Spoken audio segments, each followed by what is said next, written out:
We welcome you back, Kittu, for your fourth time, and you've told me that you were going to speak about some very special remembrances with Mother and about Pranab, with whom you had a long... Pranab we will see if there is time, but otherwise mainly about certain developments with the Mother. All right. So I will start from 1950. Well, Shrivinda was there, but I cannot pretend that I had a relationship with him. I had a lot of love and all that. But relationship starts only when you become intimate, and then it started when I started reading. But when he left his body, there was a tremendous pang. And on the 9th of December, at 11 o'clock, many of us young children were asked to go and collect sand from the beach for the Samadhi. We are passing in front of that room where Shrivinda lives. There was a tremendous pain in my heart at that time. Anyway, the whole program was over in the evening. First thing in the morning at 5:30 I came to the Samadhi to do pranam. At that time I was very close to someone, Debuda, one of the most important influences in my life. Debuda was at that time in a very state of deep aspiration. He was very close to the Mother. And I remember when he used to stand in the balcony just below, that smile that he used to give to the Mother was absolutely angelic. My attraction to Debuda was because he used to play the sitar. And I loved sitting there and hearing him practice, just ordinary practice, hour and a half. So we became very close to each other. He was of course older than me, much older than me. So once, sometime in April 1951, the Mother used to come back from the playground, sometimes at 8, 8:30 and sometimes even at 10:30 when there was practice for the 1st December when she used to coach. And I used to be waiting every day at the garage, whatever the time. And when Mother used to come there, then we used to be standing just beside the car. She would give us a smile sometimes. So one evening we were waiting for the Mother and I was walking with Debuda on the road. And Debuda asked me a question, why have you come here? Why are you here in the ashram? And like a cheeky young man, 14-year-old, I said, to realize God. All words. But I uttered those words. So he said, look, Mother will be very happy if you write to her every day all the wrong movements within you. So I don't know what happened to me. That whole night that thought was going on, all the time. So next evening in the playground I met her and I told her, this is what Debuda has told me. Can I do that to you? She said, surely. So next morning when I went at 9 o'clock to meet her, she brought a notebook from inside and gave it to me, small thing. So write in this notebook every day and give it to me. So every day I used to write, give it to her in the morning. She would return it back in the evening, or I would give it to her in the evening and she would return it back next morning. Once I started doing this, I developed tremendous confidence that here is a person to whom you can say everything. Everything, because we are not supposed to speak of my good things. I'm supposed to speak of all the wrong movements within me. So I literally laid myself bare to her. I mean, things which I will not dare to tell anybody else. Because I know what human reactions are, right? So I told her everything. Sometimes I didn't write, but I told her. When she gave me the notebook, I told her exactly all the movements that are going on inside. And she was constantly sending her blessings. Sometimes when I pointed out certain things, she was very encouraging. She was extremely patient. Human nature is not an easy thing to change. So I'll just give you 3 or 4 incidents which took place during that period of almost 2 years. First incident was, there was a program in Dilip Kumar Roy, Dilip's house upstairs, where somebody sang a kirtan, typical Ramakrishna mission thing, very beautiful. And Devuda was extremely close to Ramakrishna and Vivekananda. In his room you will find photos of Ramakrishna and Vivekananda. He read the whole life of Ramakrishna, especially the diary written by a gentleman called M, which was a very personal diary running into a few hundreds of pages. So I was naturally influenced to a certain extent, and I loved that music very much. So I told mother the next day that I went there and I was very moved by the whole thing. And I said, oh, I see. It was upstairs, just on the staircase as you go, she met that. She said, just wait a minute. She went inside to her room on the first floor. She brought a book, The Parables of Sri Ramakrishna. Thus spake Sri Ramakrishna. And the first story was, a salt doll went to fathom the sea. The human mind trying to fathom the infinite. It will melt. You can't fathom it. Mother said, this is my personal book. You take it, read it. When you finish, you return it back to me. And she encouraged me to be, towards Ramakrishna. Most people think that only she and Sri Aurobindo.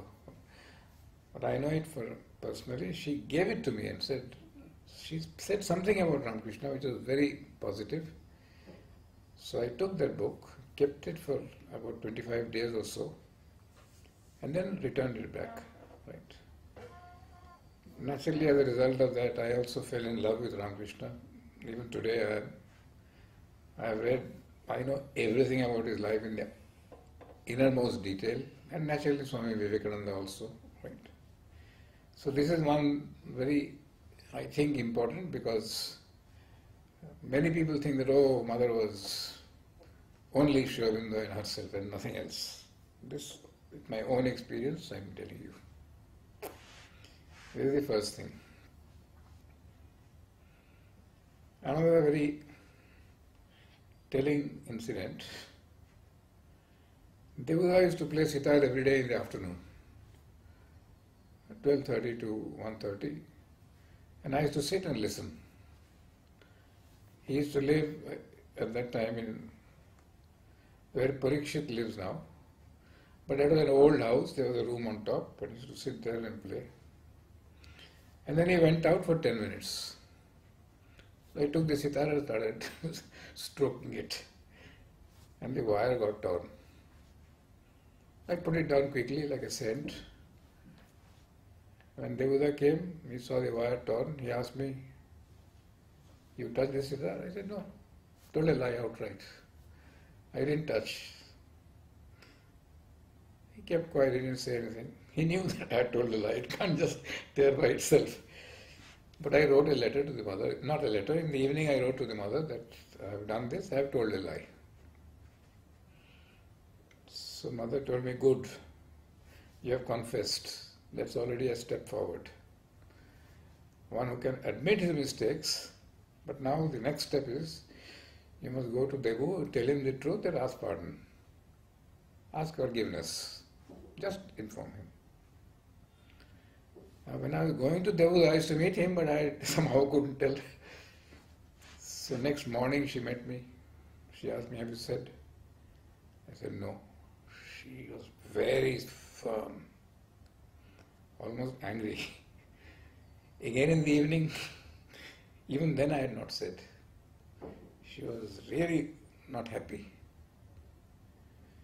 Then I plucked all my courage and went and told the Buddha. The Buddha said, don't worry, I know it, doesn't matter at all. Then I came back and the mother asked me, I said, yes, mother, I have said. My God, she went and brought chocolates and this, profusely, pouring her love. So, the message that is there is that everyone makes mistakes. But you have to be honest to admit it, and you have to be honest to correct it gradually. But if you don't admit and cover up, she told me these words, that when somebody commits a mistake and doesn't admit, there is no hope at all. I can't do anything. The grace cannot work. She used a French word, la fatuité, self-satisfied with oneself. We are all struggling, evolving creatures. We continually make mistakes. We have to offer those mistakes, we have to admit those mistakes to oneself, offer it to the divine. Very often you don't even have to ask pardon to somebody else. You have offered it. Mother will take care of the rest. I know of instances where people have committed mistakes. No, they should ask pardon. Mother said, no. They have come and told me they are wrong, it is finished. So, this is a very important part. And this is the thing which was one of the most striking features about Pranabdha. I have seen him scolding someone for some mistake which he is supposed to have done. He got reported, he blasted him. When he found out later afterwards that it was wrong, I have seen him calling that person young, not half, 1/3 his age, shouting at him and said, come here, pardon me, I have scolded you wrongly. That was the strength of the man. He could admit his mistakes when he realized that it was a mistake. So this is the second important thing that I wanted to tell. The third thing was, one day two of us, myself and another friend, 1 year older than me, his name was Rothin, Prithin's elder brother. We are playing always together, and we are coming from the tennis ground to the playground, walking. He was just about 5 meters ahead of me, 10 meters ahead of me. He was pulling my leg, I was pulling his leg, then I took a small little pebble, very tiny little pebble, that just threw at him gently. Turned around, and it hit him in the eye. So, naturally he was in trouble. He had to rush to Nipenda, dispensary here. Something was done. I went to mother and told her that, mother, this is what has happened. Mother told me, I said, mother, I don't think, certainly I did not do it purposely, but am I responsible for it? She said, of course. It is your consciousness that was not at the right level. That's why this kind of thing happened. Otherwise it would have hit elsewhere. So you have to do some work on yourself. So again, very important. The lesson is that whatever happens to you has a purpose, including the most terrible insults. Might be the other side is wrong, but you have to learn your lesson. I'll give you one more example, which was not during this period, 4 years later. In the school, normally we used to have class in the same room for 4 periods. So at 9:30 is the bell when you stop and go for soup. But you leave all your books on the table because you come back and sit in the same place. So one such day I went for my soup. When I came back, all my books, notebooks disappeared. I didn't know what to do. So I went to Shihida. I said, look, I can't do my mathematics. The books have gone. My notebooks, well, you can't get, but books you have got.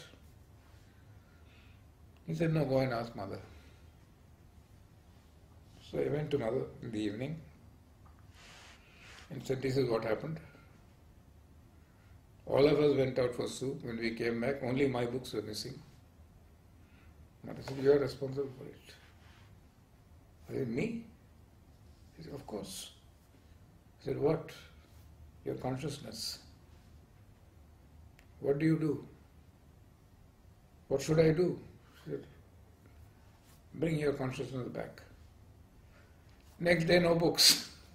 I went to the school, Shunila's class, absolutely nothing. Evening, whole day, nothing. Next day, Shishida called me and said, all your books have been found. They are there on the table. So I took them, everything was there. In the evening, I told mother, that is what happened. Mother said, I'm happy. You have reverted back to the right consciousness. See, the point is very simple. So whether you like it or not, whether you want it or not, you are going to get a lot of blows in life, a lot of unpleasant experiences. And always should say that is because there is something in you which has attracted that. It might be that the other man is really bad, but it doesn't matter. Including an accident.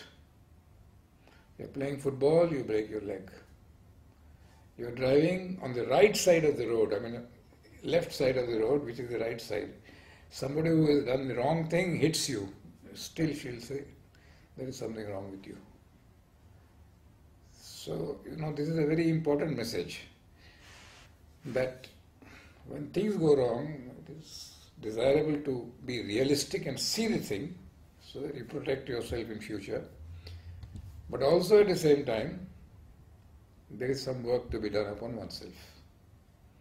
And if you do not do that work properly, these incidents and these events will repeat themselves. Not once, not twice, but repeatedly. So this is one very important thing. Another very interesting story. On the 24th of April 1951, the convention for the Shrivindo University Center was held in the tennis ground. Tents were put up and a panel was put up, stage was put up. We were young, 14 years old. We worked the whole night. Partly excitement, partly work. We all did it. Very tired. Slept at 4 o'clock in the morning. Had to get up at 6:30 because on the 24th of April, as long as mother used to come down, we used to have a meditation around the Samadhi. We used to go to Shrivindo's room. When Shrivindo was there, he would see us, but in 51 he was not there. But we went to the room and then come and stand in groups opposite the Samadhi. Our group used to stand on the right hand side of Nirod's room. There is a passage in between on the right hand side. So we used to all stand there. And I was among the shortest, so I was in the front line. Now the meditation I think was at 9 o'clock, whatever it was. I came at 8:30 to Debuda's room. full uniform, dressed. And mother used to send to Devuda every day, and especially on darshan days, a lot of nice food. Chocolates, sandwiches, this, that, every day. Devuda was very generous. He would ask us to share. So that day he asked me that, why don't you have a sandwich or a sweet or something like that? I said, I'm tired, I'm full, whole night. I'm not feeling in the best of health. He said, look, I'll tell you one story. Sri Ramakrishna's story. Sri Ramakrishna was sitting with his disciples, and somebody came and brought him something to eat. And he said, no, my stomach is full. There is no place, I won't eat. After 10 minutes, somebody else came, another disciple, with a beautiful Bengali sweet. I think it is Pantua. So he offered it to Sri Ramakrishna. Sri Ramakrishna said, yes, I will take it. So the other gentleman said, just now you said your stomach is full. How will you take it? He said, look, have you ever seen that in a road which is full of traffic, when the governor's car comes, all the traffic moves out. There is a lot of place. So here the governor's car has come, so I can eat it. Good. So there was, I told you that story. So I said, I'll eat it. So I took that sweet and ate it. Then we went to the concentration, standing in the front row. And after 5 minutes, luckily I was in the front row, I vomited out everything. Absolutely everything. There was nobody in front, so nobody was, soiled. But I had to wait for 1 more minute. Then they took me and I washed myself. Mother called for me immediately after the whole thing was over. I told her I was very tired and she said, just don't bother, take a little rest. I was considered a very weak person at that time, very thin, very rickety. So this is just one more of those stories, where... So these are some of the very small things that happened. She was extremely conscious. And once at night, in my sleep, I was about to do something wrong, which I know was not right. Just then I said to myself, but mother will not be happy. So I pulled myself back. So I wrote this in my note to mother and said, Mother, this is what has happened. Mother wrote back a very beautiful letter. It shows that now you are becoming conscious in your sleep also, which is a very happy sign, right? So like this, for a whole year and a half, there were times when I must admit, it became a little mechanical. But I never hid anything from her. Every wrong movement, which I will not dare to tell a human being any day, I could go and tell her, right?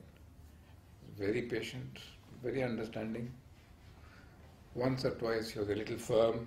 When she wanted you to do something, you delayed it or didn't have the will. Another aspect that you must remember is that mother can be very, very firm. Everybody thinks that she is oozing love. Of course she is oozing love. But the outer expression is not always of love. I have seen her. With me she was very firm in certain situations. With others she was ruthless. You can't imagine the temper that she showed. Somebody had run away from Pondicherry, a student, to see a football match in Calcutta and came back without even informing. He was rather notorious. And when he came back, he came straight to the ashram and mother was going to the tennis court and she saw him from a distance. My God, it was the roop of Kali, the image of Kali that came out there. Nobody could have stood there. That fellow had to run for his life. Right? So these were the kind of thing that happened. What is important is that as a result of this, an intimacy developed with the mother, which has helped me go through tremendous crises in the ashram.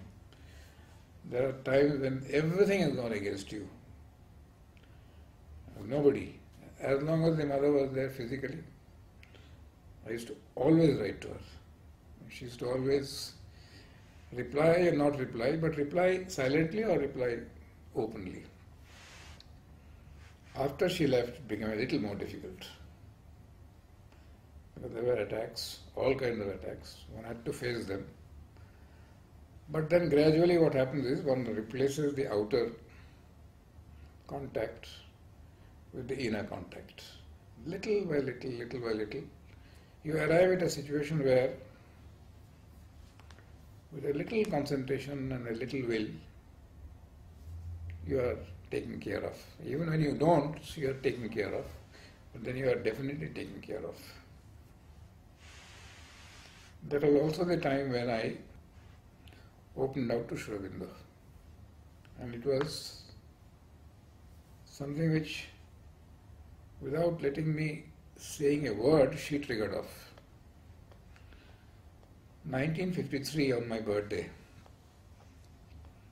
the 2nd of July. On the 1st of July we used to go and meet her for prosperity. On the 1st of July she would ask me, "You would like some books of Sri Aurobindo?" At 3 o'clock.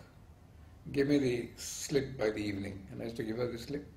Next morning, all those books would be there with her signature to Kittu with blessings. I got at least 35, 40 books, all signed by her. She did this for 5 years, 6 years. But at that time, I was not reading Sri Aurobindo at all. In fact, once I remember, I tried to read something and I understood nothing. And I said loudly in the library, "I am disgusted." Somebody got furious on me. "How can you say you are disgusted?" I said, "No, I am disgusted with myself, not with him." Devuda was there. Devuda said, "You are talking nonsense." He is not complaining against Sri Aurobindo. He is complaining that he is understanding nothing. 15-year-old. But then I began to read. When mother gives a book, it's a very subtle indication that, well, you better get it. 1954, On Himself was being printed out. And it used to come in the, those, what is it called, form, 16 pages, then 16 pages. It used to come to Jugalda for proofreading. And Jugalda was very close to me, so he used to give me all of them. I used to read them and absolutely fell in love with him. From that day onwards, I used to read 6 to 8 hours Sri Aurobindo. And mother knew it very well. Mother told me, "I won't tell you much except to say that a very deep relationship you have established." And that was, the culminating point was in 1972 when I made that homage to Sri Aurobindo exhibition. 1954 September, except the school hours, day and night, there was nothing else that I read. So I read all his letters at least 100 times. At that time it was letter series 1, series 2, series 3, series 4. Series 3 was poetry and art, in that way. Now it is all reorganized. Then Sri Aurobindo on himself, and then little by little, not the serious books, not Human Cycle, not Life Divine. All those we have read in the class, nothing much happened. Very honestly speaking, I was a good student. I have read Sri Aurobindo in the class, nothing happened. I got 9.5 out of 10, 9 out of 10, nothing happened, nothing real happened. It's something, I don't know what, but it is when I started reading by myself and when I started teaching, much later. And I asked mother, "Can I use these books?" Mother said, "Not only you can use, you must use." So in the history class, I began to bring in Human Cycle, Ideal of Human Unity. Then after some time she said, "Why don't you teach?" So I started teaching, right? That is how I got into these books. But then by that time the relationship with Sri Aurobindo was so solidly established, right?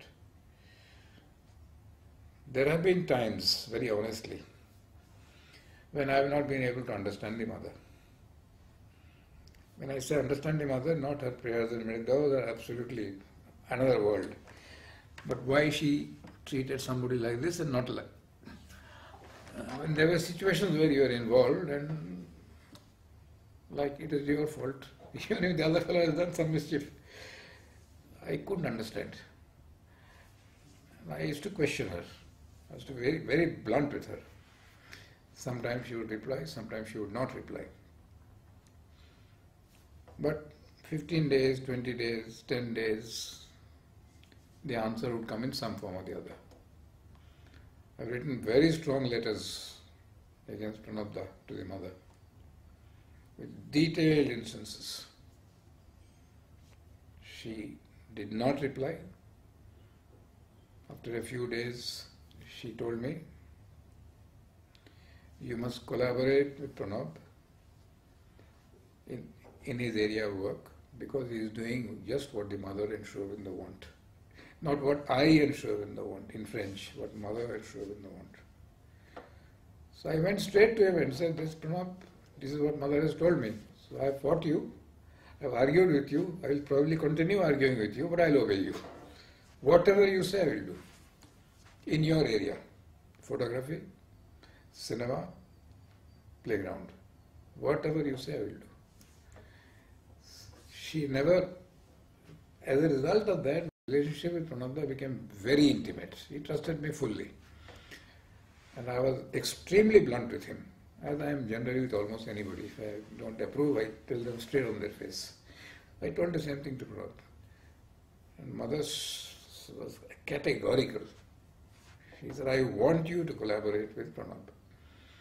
But when it came to, say, going to Auroville, somebody went and reported that I am going to Auroville and all kinds of things. Pranabda told me that you are going to Auroville. I said, yes, I am going and I will continue going. Whatever you might feel, because that is not your area. That is mother's creation, right? So I will go. I will agree with many of the things that you are saying about Auroville, but that doesn't mean that I will keep a taboo on Auroville. Auroville is mother's creation. But when it came to the playground or photography, he would tell me, don't give these photos to anybody. I never gave it. Because for me that was being loyal to mother. I could not have done. But Sri Aurobindo, I have tried to find somewhere a chink. Never anything. Undiluted, absolutely. Absolute perfection.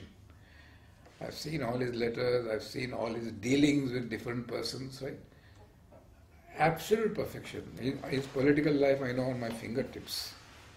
How he has changed his position from 1907 to 1908 and 1909, and people couldn't understand. I have understood perfectly well. I mean, to me, he is absolutely the incarnation of the divine. Mother also. But in her dealings on the ground level, there were times when I couldn't understand. Whether it was Pranab or X or Y or Z, right? I couldn't understand then. But over a period of time, now this is the advantage that Sri Aurobindo had, he didn't deal with life in the ashram. Mother dealt with life in the ashram. Even when somebody had gone wrong, and she knew blatantly that he had gone wrong, she would not intervene. And sometimes the other person would be at the receiving end. So it doesn't matter, you have to learn to. So this is the one area where sometimes I have, very few times, but I have questioned her point blank. I have never left anything inside here. I have gone straight to her and said, Mother, I am not able to understand. Sometimes she didn't answer, sometimes she did answer. Most of the time she answered very silently. Sometimes she sent me to Nalini. Go to Nalini and ask him. I went to Nalini, Nalini said, don't bother about this. He ignored it completely.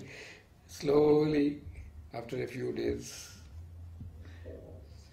her way of working is something which is absolutely impossible for any human intelligence to comprehend or to understand, right? So she had to deal with every one of us. Once she said, I remember this sentence, every one of you represents an impossibility.